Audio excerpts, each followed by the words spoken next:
ورحمۃ اللہ۔ آج ہم مولانا کی والدہ زیب النساء کے بارے میں کچھ باتیں بتائیں گے۔ تو مولانا کی والدہ کی ایک تصویر مجھے ملی ہے، تو وہ ہم آپ کو یہ دکھاتے ہیں۔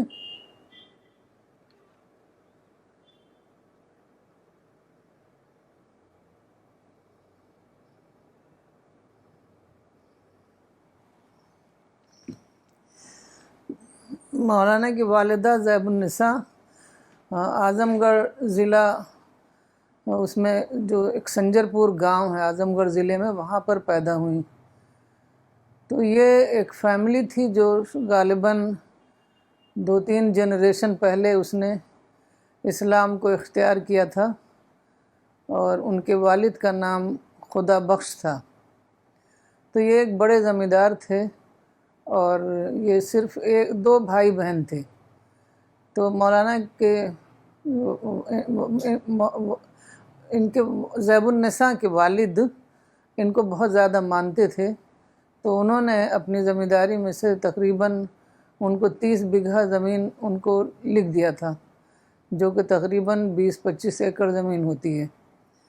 پھر اس کے بعد ان کی شادی ہو گئی بڈھریا فرید الدین خان سے، تو وہاں آ گئیں وہ بڈھریا، اور پھر تقریباً 10-12 سال وہاں میرڈ لائف رہی ان کی۔ اس کے بعد اچانک فرید الدین خان جو ہمارے دادا تھے، ان کا انتقال ہو گیا۔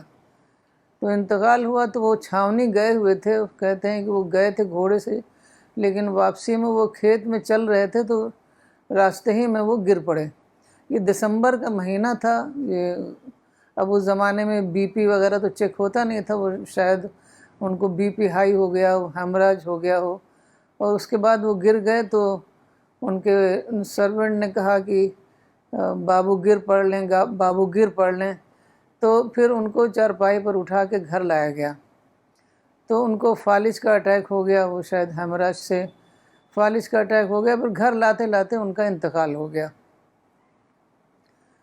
تو اس وقت جب ان کا انتقال ہو گیا تو وہ چارپائی پر آئے تھے، تو اس وقت جو فیملی والے تھے، اس وقت جو زمینداری میں سارے لوگ ایک ساتھ رہتے تھے، تو فیملی والوں نے یہ ڈیڈ باڈی جو تھی وہ اپنے گھر پر نہیں رکھنے دیا، بلکہ ایک استبل تھا گھوڑوں کے لیے، تو وہاں پر انہوں نے ڈیڈ باڈی کو رکھوایا۔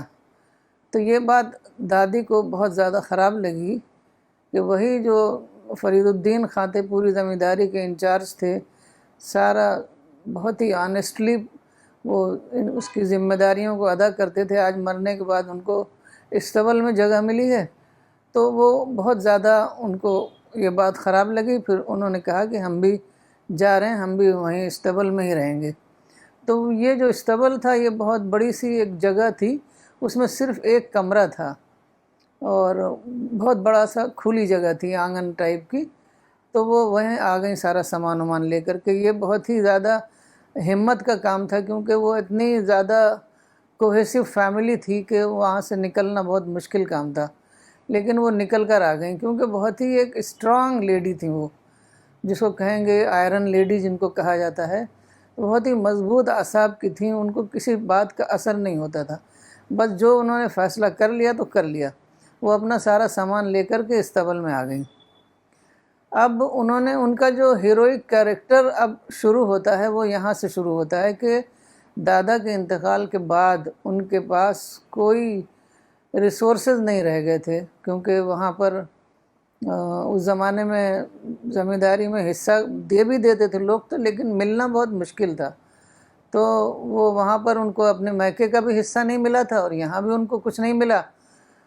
تو لیکن ان کے اندر اس قدر عزم تھا کہ وہ اپنے دست و بازو سے کام کریں گی اور بچوں کو پالیں گی، جبکہ 5 بچے تھے۔ سب سے بڑا بیٹا جو تھا عبدالعزیز خان، وہ بس شاید 9-10 سال کے تھے، اور سب سے چھوٹے عبد المحیط خان، وہ صرف 1 سال کے تھے، اور 2 بیٹیاں 3 بیٹے۔ تو 5 بچے ان کی ذمہ داری، ان کی پرورش، اکیلے، کوئی سورس نہیں۔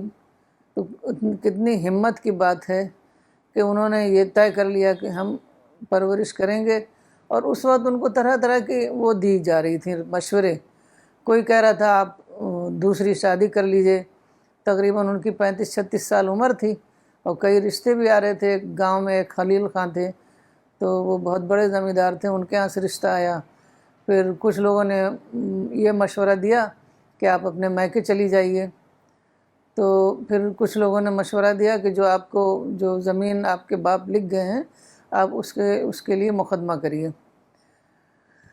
تو انہوں نے بہت ہی زیادہ سمجھداری کے ساتھ انہوں نے ہر آپشن کو ریجیکٹ کر دیا. انہوں نے کہا نہ میں دوسرا نکاح کروں گی, نہ میں میکے جاؤں گی, نہ میں زمینداری کے لیے کوئی مقدمہ ڈالوں گی.